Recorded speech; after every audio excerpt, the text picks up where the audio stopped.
समकोण त्रिभुज। जानते हैं समकोण का मतलब होता है ऐसा कोण जो 90 डिग्री हो। त्रिभुज में त्रि का मतलब होता है 3 और भुज का मतलब होता है भुजाएं। ऐसी आकृति जिसमें 3 भुजाएं हों। तो यहाँ पर हमारे पास 2 भुजाएं हैं। अगर हम ये तीसरी भुजा मिला दें तो ये हमारा त्रिभुज हो जाएगा।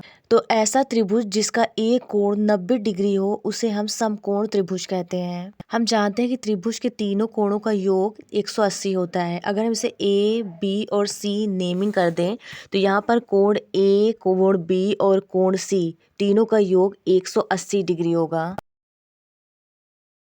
हम जानते हैं कि कोण भी 90 डिग्री है। तो ये 90 डिग्री जब इक्वल के दाएं तरफ जाएगा तो 180 में से 90 को माइनस करने पर 90 आएगा। इसका मतलब हमारा कोण ए और कोण सी दोनों का योग 90 है। तो अगर हमारा कोण ए 45 डिग्री है तो कोण बी 45 डिग्री होगा, यानी दोनों का योग 90 डिग्री होना चाहिए। अगर ये कोण हमारा 30 डिग्री है तो ये हमारा 60 डिग्री होगा, दोनों का योग 90 डिग्री होगा। तो दोनों ही कोण हमारे 90 डिग्री से कम रहेंगे। और हम जानते हैं कि जब भी कोई कोण 0 डिग्री से ज़्यादा हो और 90 डिग्री से कम हो तो उसे हम न्यून कोण कहते हैं।